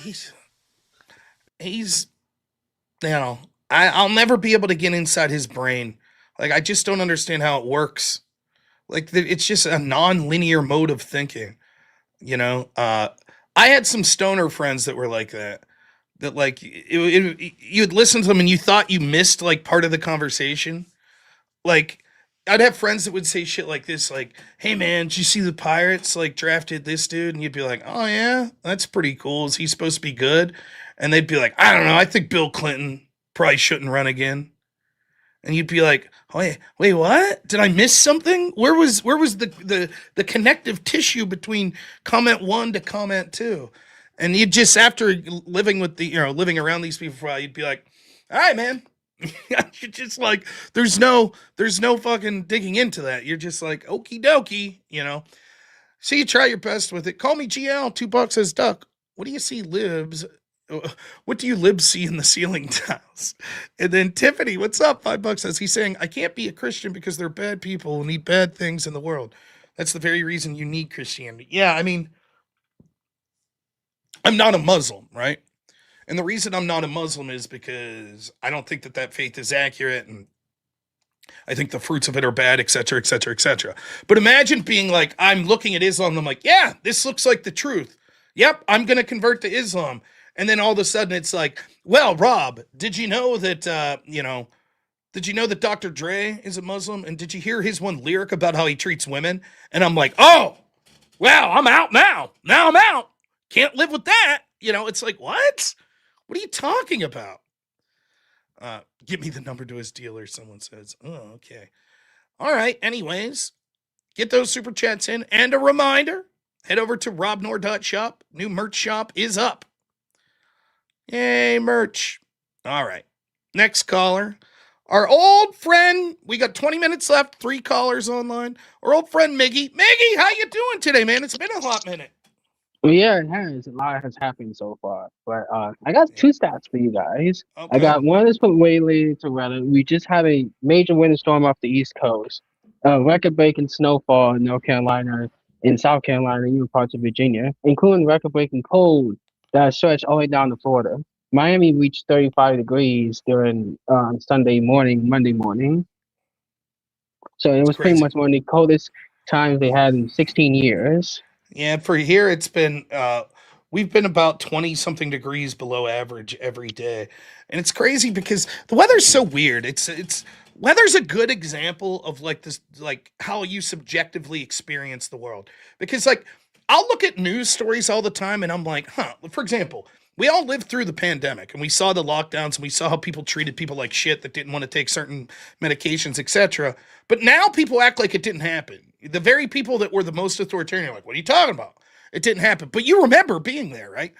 Weather Yeah, kind of illustrates how that is. Cause like constantly I'll be like I remember we have this thing, it's like the last week of May. It's called Mayfest in this little town I'm in. And we'll be like in April and it'll snow flurry a little and I'll be like, oh, what is this? The end times? It's April and it's snowing here. Then I remember that one Mayfest like 5, 6 years ago, we got like 7 inches of snow, like at the end of May. So every year it's like, we'll have Groundhog Day coming up. Is that Thursday? I oh, it's think. actually today. Oh, it's today? Did I miss it?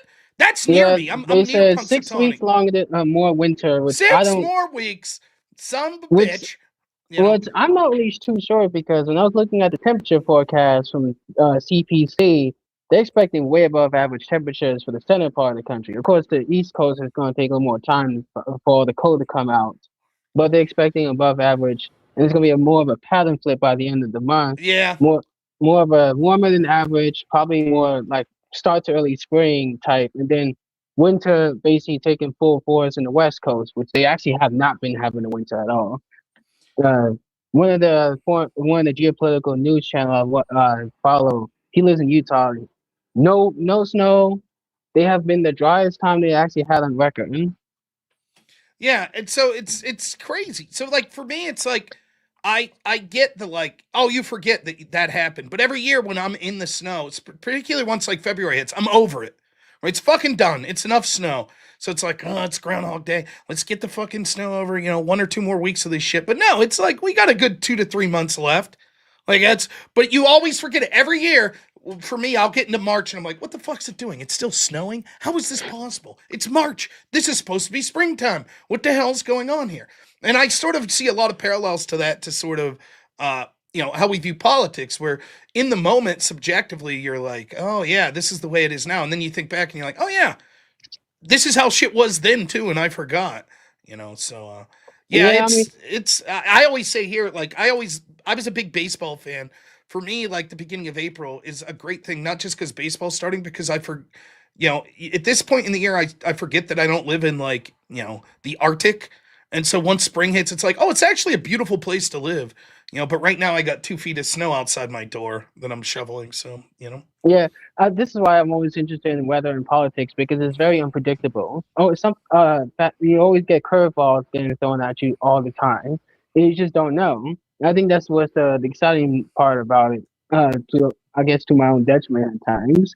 But there's another stat I looked at because I think it was a couple of days ago they announced that the USS John F. Kennedy is now starting sea trials. The newest aircraft carrier they just completed is finally out to sea doing sea trials right now. And it's basically one of the second four-class carrier that they completed. It's crazy. It is an absolute gargantuan monster. Hmm. Since the Nimitz class, each one of these carriers displaced about 100,000 tons. So these things are gargantuan heavyweights. And they usually, from the back to the front, the flight deck is about 1,100 feet long. Crazy. And they can carry up to 90 aircrafts, depending on which composition. And the new JFK is actually like a successor to the old one. The old JFK CV-67 was the last conventional powered aircraft carrier until he just started going full nuclear for all of our aircraft carriers. Well, Yeah. when speaking of big, I'm considering. I'm going to look at a car tomorrow. Yeah. Here, I'll show a picture. This isn't the same one, but this is the model. I'm going to look at not a big car, but the opposite of a Nimitz size, a Suzuki XSX. It's all-wheel drive. A 2009. Yeah. It's actually so- not too bad. Give all-wheel drive is definitely important in this type of terrain. Yeah, you need, where I live, you got to have all-wheel drive anymore. And yeah, it's a smaller car, but Miggy, it's always great to hear from you, man. I'm gonna get the other callers, and I got to get out of here by 2:30. But hopefully, we'll talk soon, man. Yeah. On my next call, I was probably going to explain because the Storm Prediction Center has made a change on their outlooks, and probably next time I'll probably come on and help explain the outlook that they're going to change for the severe weather, and that change is going to be in place by March. So it's going to be a little confusion because it looks like there's a lot more stuff on the map and so. Yeah, crazy. Oh. All right, Miggy, you have a good one, man. You too. All right, well, take it easy. All right, remember, get those super chats in. $121. All right, couple more calls. We got to be a pseudo quick so we can get to everyone. Our good friend How Long Nate, you good to go, Nate? I see you're working, but hopefully you hear me. He's good to go. What's up, Nate? Can you hear me? Yeah, I can hear you. Can you hear me? Yeah, you sound good. How's it going, man? It's been a little bit. Oh, it has been. I've missed the call-in shows, but man, it is so awesome that you're blowing up. It also allows me to do one of my little projects and start supporting the smaller guys from the group that I met through you. Yeah. The worldview as well. So that's awesome. No, that's great. I'll be really quick with. I'm not going to be duck with all of it, but it's going to sound kind of schizo. First of all, it is good to see the duck is consistently schizophrenic. That is good to see. His Venn diagrams look like they were made with the spirograph. Right? Yeah, I know what you mean. Yeah. Anyway, so then Miggy, congratulations on having a good headset and not having reverb. Yeah, he's crushing it. Also, he knows what he's talking about in Utah. I am 2 weeks away from my ice fishing trip. You remember last fall, the beginning of fall, end of summer, when I took a trip to go fishing up at the cabin. Well, I've got an ice fishing trip the week after Valentine's, and there is still not been a single day that the whole lake has been covered with ice. Like today, it's at 57 degrees up above 9,000 feet in Utah. It is ridiculously warm. So Crazy. I think they've been messing with it. I think they've been. They got the harp it. going. They're screwing with the ionosphere. Hopefully, I'll talk to Alex Jones soon, and I'll be able to get to the bottom of it. Get to the bottom of that, right? Yeah. Other than that, you guys, it is time to. It is time. We need to be pushing the. We need to be pushing the nuclear family ideas. I'm even softening on my marriage thing. Personally, I have been really hard on non-church marriages, non-religious marriages, but we need to be pushing for marriages. We need to be having more babies so that the next generation has a chance, if we can pull out the next 10 years of not having a 100% Democratic wall to break through. I hear you, man. Well, Nate, it's always a pleasure, man, and I'm always excited to hear from you and all of my trucker friends. So stay safe out there. Hopefully we'll talk soon, man. By the way, I'm going to be at the big Louisville truck show. I'll get details of that. So I don't know if that's something you would ever go to, but my brother-in-law actually builds show trucks, and he has a truck that's going to be there that's doing very well, that they're showing around the country. So if you're ever in that region for that truck show, I'd love to meet up with you there. It's going to be a lot of fun. When is that one? Next month?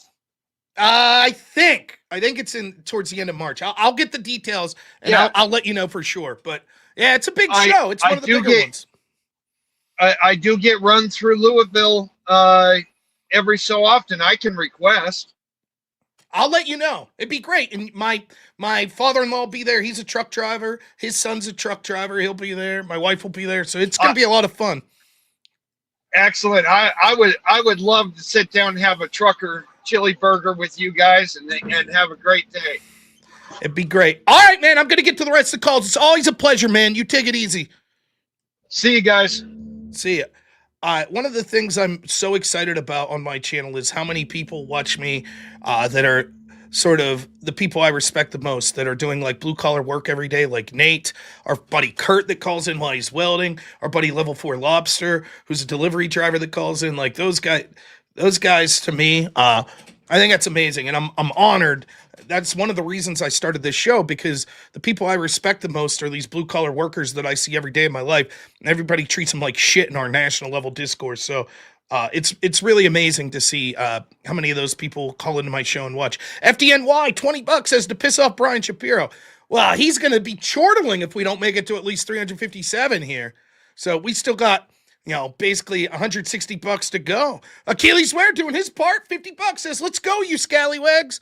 And 88 waits. $5 says, hey, Rob, that Brian Shapiro fast forward video was so great to see. And then having Andrew debate him right after was perfect. LOL. Yeah, it was great. All right, we got 3 callers left, so we got to be quick. Jose, what's happening, my friend? You're muted if you could hear me, Jose. What's going on, Mr. Noise?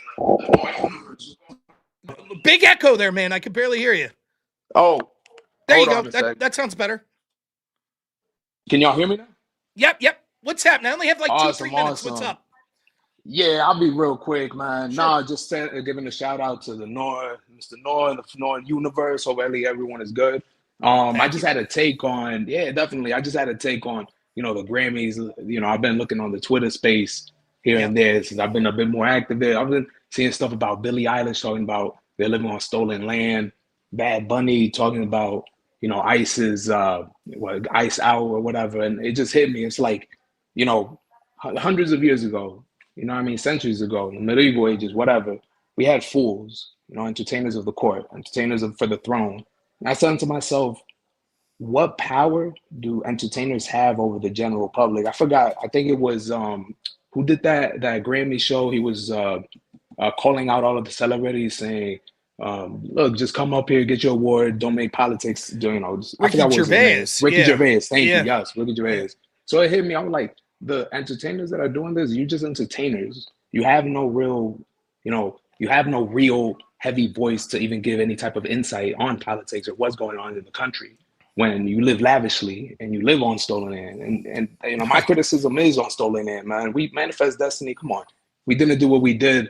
Not trying to say, I got heat over this on the TikTok debate, but if we didn't do what we did, we didn't even have the Industrial Revolution. We wouldn't even be walking. We wouldn't even be driving in cars. We'd be still worshiping totem poles and shit. No, So I totally agree. I gotta let you go. I'm so sorry, man. I gotta pick my son up at 2:30, and I got 2 other callers. But if you don't mind sticking on, and I'll respond to this. Thank you so much, Jose. I really appreciate it, man. All good, man. Bless. Take it easy, man. He's absolutely right. Look, the idea is, I think one of the things that happened was social media really destroyed celebrities for 2 reasons. One, because it allowed people to have a platform that didn't have to go through sort of the gatekeep ways of like Hollywood or the music industry, etc., that could all of a sudden be big. Like, so someone like PewDiePie, for example, whatever you may think of him, he organically built up huge audiences that are bigger than most musicians, celebrities, etc., right? And so the gatekeep that they had is gone. And the other thing is social media allowed people to see just more into these celebrities, and the mystique is gone. Like, all of a sudden we realize no matter how powerful a character it might seem on the screen, the people that are playing these characters most of the time are disconnected and nuts, and there's nothing about them that's more intelligent or has more wisdom than anyone else. In fact, usually the opposite. And what happens is they're isolated in this little bubble, and they've all convinced themselves how important they are, but the rest of the world looks and it's like, you're nothing. You stand on top of your ivory tower and you cast judgment on the rest of us, and yet you're unwilling to live by the same sort of dystopian things that you want for the rest of people. You'll live in your gated community while you tell us walls don't work. You'll bitch about capitalism and the need to have like socialism and communism while you take every tax break you can and live off millions of dollars. So yeah, it's laughable to listen to these people. Next up, remember, Nate, thanks so much for the $5. Says thanks for making time, bro, and congrats. Thank you, man. Big announcement I had today was the merch store's up, and I'll be doing Timcast IRL at 8 p.m. Friday evening, so it should be a lot of fun. AJC, look at this guy, donates $125 and says, Day Shift Collins, congrats on the merch. I already knew you'd be on Timcast. I called it.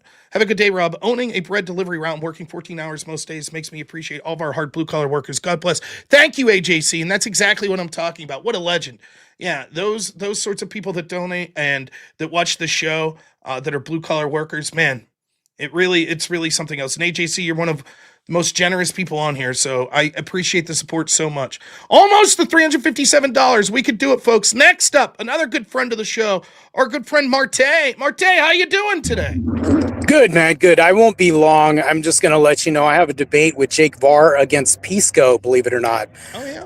So that's going to be on the Preddy shooting, and I'm going to give my 13 plus years of law enforcement experience on this. And then later on next week, I have a debate against First Amender. And the debate prompt is that whites should get reparations from blacks. Now, hear me out real quick. The reason why I set it up this way is because blacks, slavery cost a lot of money. We can all agree on that. But before the cotton gin was produced. And then not to mention this, but blacks, when they get pissed, burn down cities costing taxpayers thousands of dollars. Blacks move into white neighborhoods, reducing values and all this, and he's going to get destroyed on this. But anyways, I just wanted to say hi, man, and hopefully the family's well. Yeah, thank you, Marte. Hopefully we'll talk soon, but good luck with your debates, man. I really appreciate it. Sounds good. Talk to you later. Take it easy. I wish I had more time, but it's interesting. Scott Adams used to talk about this all the time. He was like, the way that we should look into this is actually not like the benefit. If you were black and instead of your ancestors coming to the United States, they lived in Africa, what would your net value be? And so in that sense, but all right. Java Crow, what's happening, my friend? Just a couple minutes. Nothing much. I'll be quick. Congratulations on getting onto Timcast and your merch store. Wanted to ask you, what do you think is the biggest piece of information from the latest Epstein file drop? What do you find to be the most interesting about it? So I didn't obviously delve into it as much as I would like to. For me, though, it was like we were talking about earlier with the communications of Epstein with people and the people that were communicating to him. So I find it very interesting. They had connections to the Vatican. I find it very interesting that you had people like Chuck Schumer and Hakeem Jeffries that were reaching out to him. I find it interesting that he was talking with Peter Thiel, and this crosses party lines. So what it's showing is, forget about all the like heinous stuff. We're probably not going to get proof in the sense of like videotapes or admissions of all the heinous stuff with children. But if you assume that there was bad stuff going on, which even if it wasn't with children, we know there was bad shit going on. And some of it, he was convicted with children. So then once you see all of these people that just didn't give a fuck, like, you know, and many of these communications are like 2014, 2016. Once you see that they didn't give a shit. And then, of course, the what's his name? The Michael Wolff, you know, the journalist that's basically telling Epstein, like, hey, let's find dirt on Trump. It's not the Trump part of it I'm so concerned with. It's like, man, all of these people were connected to Epstein in a favorable way after they knew damn well what the allegations were and that he had a conviction and all of this stuff. So for me, it proves this sort of underlying conspiracy that people in general had, that there's this massive interconnected elite that's basically either involved with or just doesn't give a shit about like all this shady shit that's going on. So for me, that's the big story. All right. Thank you, Rob. Yeah, no problem, Java. No problem at all. We're only about $50 away from our usual goal of 357. This guy, Austin Hall, 2 days ago said that would be unreasonable. All right, one more call, and then we'll be out for the day. So get your dono in now if you like. Landry, what's happening? How's it going, man? Good. You enjoying your year so far? I am. You the guy called in was trolling me, right? With Dusty and them. That's you? You had a different name back then, right? Well, my real name is Landry, but no, it's still the same YouTube name. Modern Men Lost Again. I switched it up, you know. Okay. So what's on your mind? Well, if it's about my actual sort of thoughts in the serious realm, it is the implications of ICE. I think it's not really a party issue. I've heard a few people say that, but I feel like I'm kind of leaning. We'll have to go to these protests. They're nothing burgers, right? They don't get anything done. But I do think that this is going to lead to some pretty heinous, you know, privacy issues, right? With the license plate scanners, with everything that we're seeing with the way that You they're mean the using- anti-ICE protesters with this stuff? Yeah, because I'm kind of anti-ICE just because of what it means for us next. I think if that makes sense. Well, understand though, like the license plate reader and stuff, what's happening there, that's technology that law enforcement had, not ICE, previous to this. And then a bunch of rioters have a signal chat where somehow they got their hands on this, which seems to imply someone within law enforcement is working with them so that they can scan license plates. I mean, to the idea generally that we have technology that can scan license plates, I mean, yeah, I can see people saying that that's a little bit frightening, but I guess that ship's passed. Not only like do we have to register cars and register license plates, which means inevitably police are going to be able to find out who that car is registered to. So I find other lack of privacy things much more troubling, like our metadata, GPS on your phones and shit like that. The idea that like car manufacturers could work with law enforcement now just to shut your car off while you're driving like that shit's all more concerning. To me, I think the big concerning thing, though, if you're going to speak on this, is just how much the left is willing to use these sort of tools. They're out there now asking for papers for fucking just people walking across the street. Just today, I saw they, slap the shit out of some Hispanic-looking guy because he got a coffee because the license plate reader they thought said he was from ICE. They're setting up checkpoints, attacking people. It's bad enough to think that law enforcement should have those power, but sometimes we consider that necessary evils. But the fact that now just random protesters, because they didn't like the results of an election, could officially declare themselves the arbiters of what's right and wrong and beat the shit out of people they disagree with, that's the real troubling thing. So, what state are you in? Pennsylvania. Okay, so is there a large Hispanic population there? You probably have a bigger population in the cities.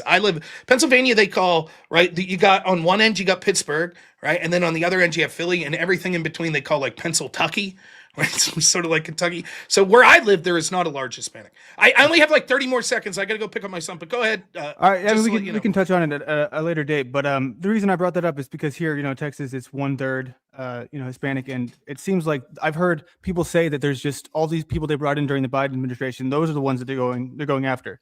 But to me, it seems like there's people who've been here for decades that they're going to be taking out. So what if they're illegal? What's the difference? I guess they're rooted into this community. They make some damn good tacos.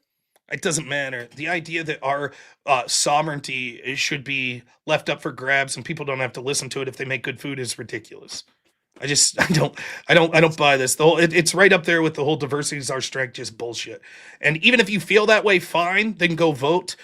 Don't encourage violence and insurrections, which we see on a daily basis now. So, all right. Thanks so much. Airborne Animal, thanks so much. $10. Good to hear from you, my friends, since we appreciate you pushing back about the leftists and their political tantrums and the outrage of the month, using useful idiots to distract from the fraud finally being investigated. Yep. Bruce, thanks for being a member, says, damn you, Austin Hall. We're almost there. We're $2 away. Shazzy Bear, $5 says, for the grift. Thank you. And then becomes a member. Says, time flies when you're having fun. Thank you.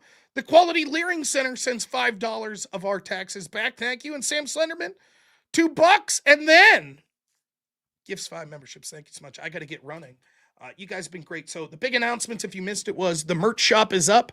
robnoerr.shop. Head over there if you want to buy some merch. Also some videos of mine and stuff that are on YouTube. Link to that. And I will be on Timcast IRL this week, Friday. We are going to let me find someone to raid over. Tonight, 8 p.m. Eastern, I will be talking with the co-host of the show, Law and Order, my good friend Ryan Mullally, an attorney. We're going to be talking about all sorts of issues, the Don Lemon arrest, the Alex Preddy shooting, other things of a legal nature. So we'll be talking about those. Robert Whaley, $2. Thank you, man. Airborne Animal says, for the goal. Thank you so much. So it should be a good show. Be back here, 8 p.m. Eastern. Thank you all so much. We'll talk to you all then. As always, have a good one. Sorry I would spend more time. We're going to set the Charlie Kirk video up again. So please say a prayer for Charlie Kirk, his family, what the left did to them, and how they mocked him and his family. God bless you all. We'll see you tonight at 8 p.m. Eastern. Have a good Only in America is it possible to say, you know what, I don't like the way the country is going, and to do something about it. Take that risk. Take that leap of faith. Stay involved. Trust God and act obediently. Romans 12:2 verse. That God will use all things for good for those who love him. It's bigger than you. I want you to remember that. It is bigger than you. It's bigger than me. You are here to make somebody else's life better, the pursuit of liberty and freedom. You know what gives me strength? The hundreds of thousands of you that say, Charlie, keep going. 1 Corinthians 5 and 15. So that's all pretty amazing evidence, not just intra-biblical evidence, but extra-biblical evidence that Jesus Christ was a real person. He lived a perfect life. He was crucified, died, and rose on the third day, and he is Lord and God of all.